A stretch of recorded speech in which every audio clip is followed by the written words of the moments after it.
Welcome to This Explainer. Today, we're decoding the ultimate success mindset by looking at one of the most incredible true stories of overcoming adversity I've ever seen. If you've ever felt like the deck was completely stacked against you, or, like you were just dealt a bad hand from the start, you are in exactly the right place. We're breaking down the fascinating journey of someone you probably know, Steve Harvey. We'll trace how he went from literally being homeless on the streets to owning vast expanses of land. But listen, we aren't just here to passively tell a cool story. We're going to extract the exact mental framework he used to pull off this massive transformation, so you can see exactly how it works. To really get this concept, we have to kick things off with a highly specific and honestly kind of absurd question. What if the universe owed you exactly 2.5 hectares of land? Seriously, I want you to lock that highly specific number in your head right now. It is absolutely the linchpin for everything we're about to explore. It sounds like a bizarre thought experiment, right? But for our subject today, it was a literal, defining calculation that completely altered the entire trajectory of his life forever. Section 1. From homeless to landowner. So let's dive right in and trace this journey from absolute rock bottom to staggering wealth. It's really crucial to understand just how low that starting point was, so we can truly appreciate the sheer magnitude of the mindset shift we're about to uncover. Just look at the sheer contrast of his life. Consider the harsh reality of those early days. We're talking about a man who was literally homeless, living entirely out of his car, and surviving day to day by fishing illegally. He literally kept charcoal in his car trunk. He'd fashion a makeshift barbecue at highway rest stops just to grill whatever he caught so he wouldn't starve. And he'd constantly get chased away for fishing without a permit, frantically tossing his hard-earned catch back into the water to avoid getting arrested, all while quietly starving. Compare that stark reality to today. He now owns almost 121 hectares. That's nearly 300 acres of sprawling, beautiful land in Texas. I mean, how on earth do you bridge a gap that massively wide? Well, the entire foundation of this miraculous leap comes down to a simple, recurring philosophy his mother ingrained in him. You have not because you ask not. Back when he was at his absolute lowest, cooking that fish in a trunk with nowhere to go, he made a promise to himself. He asked the universe, he asked God, for just a small piece of land where nobody could ever chase him away again. Just a little hill he could point to and definitively say, that belongs to me. He realized something fundamental early on. If you don't give yourself explicit permission to want something, no one else is just going to hand it to you. Section 2. The math of audacity. Now, what's genuinely fascinating here is how Harvey took that abstract, philosophical quote and turned it into tangible, audacious math. He didn't just sit around passively hoping for things to randomly get better. No, he actually sat down and rigorously calculated what he firmly believed was his mathematical birthright. While reading one day, he stumbled upon this massive statistic. The Earth possesses roughly 14.5 billion hectares of landmass. That's it. That is the total finite available physical space on this planet we all share. He then looked at the global population at that specific time. This was back when he was first making this calculation, of course, and saw it was sitting right around 6 billion people. So here is the crucial calculation.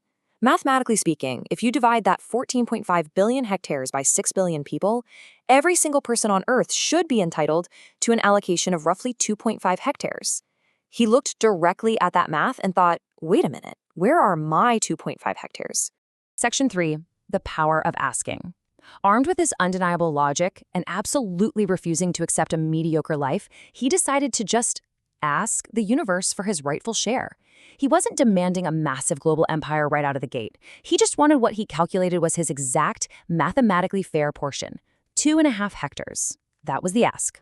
Now watch how this initial demand snowballed. He finally catches a professional break and earns a check for $115,000. He immediately heads to Dallas to buy his 2.5 hectares.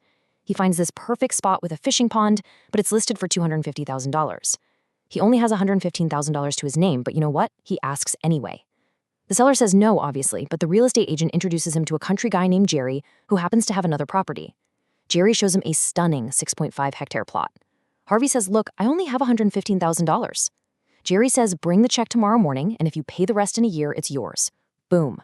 He asked for 2.5, and he got 6.5 for the exact same cash. But wait, the journey didn't stop there. He remembered some old friends back in Cleveland who were locked up in prison and couldn't possibly use their land. He literally looked up and said, hey, can I have their 2.5 hectares too? Next thing you know, he buys another 7 hectares right next door. Every single time he saw someone whose life was failing, Someone who wasn't actively claiming their share of the world, he audaciously asked for it.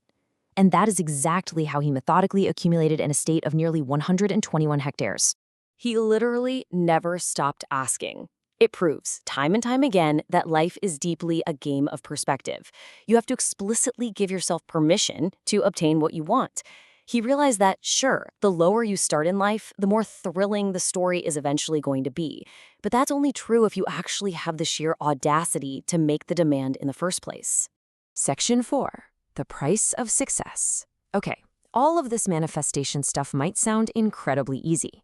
Like you just do some basic math, make a wish, and blindly sign some real estate papers. But we need to do a hard pivot right here and talk about reality. Because, let's be honest, a mindset without aggressive action is really just a delusion. Yes, you absolutely must boldly ask for what you want. But those demands, they have to be strictly backed by colossal, undeniable hard work. The source material emphasizes this brilliantly. If you only knew the thousands upon thousands of grueling hours Steve Harvey dedicated behind the scenes, it's staggering. You have to actively push through on those dark days when you wake up and ask yourself, what am I even doing? It requires fierce perseverance and a really persistent faith to keep moving forward when nothing makes sense. Basically, you do the necessary exhausting work, and the universe takes care of delivering the results. Section 5. The secret of how. Now, you might be wondering, okay, how do I actually balance this unwavering belief with the harsh reality of my daily grind? Well, this brings us to a brilliant piece of nuance regarding execution. And honestly, this is exactly where most people completely sabotage themselves. The main reason you probably feel stuck right now is that you're obsessing over the long-term how. How will I become a millionaire? Or how will I ever own 121 hectares? Listen, that long-term how is completely out of your hands. That's part of the grand design. That's the universe's job. Your absolute focus needs to completely shift to the short-term how. That means your daily motivation, simply getting out of bed, the tangible sweat equity you are willing to put in today. You unlock your future by mastering the short term. It's about waking up every single day and ruthlessly executing immediate steps, just putting one foot in front of the other. Step 1, how do I make myself better today than I was yesterday? Step 2, how do I motivate myself today to finish what I totally failed to accomplish yesterday? And step 3, how do I put in the sheer physical effort right now so that when my head hits the pillow tonight, I actually feel accomplished? Those intense, short-term hows, those are the actual bricks that eventually build the majestic castle of the long-term how. If you wholly commit to that daily grueling execution, all while retaining the audacity to actively ask for greatness, you will eventually look back and see exactly how every single step flawlessly connected to build your empire. It's just like Steve Jobs famously noted, you can't connect the dots looking forward, you can only connect them looking backwards. So I want to leave you with this final provocative thought to take away from our explainer today. Are you actually demanding your 2.5 hectares from the universe? Or are you just quietly settling for cooking in the trunk of the car? The math says that land is entirely yours, but the choice to actually ask for it, well, that's entirely up to you.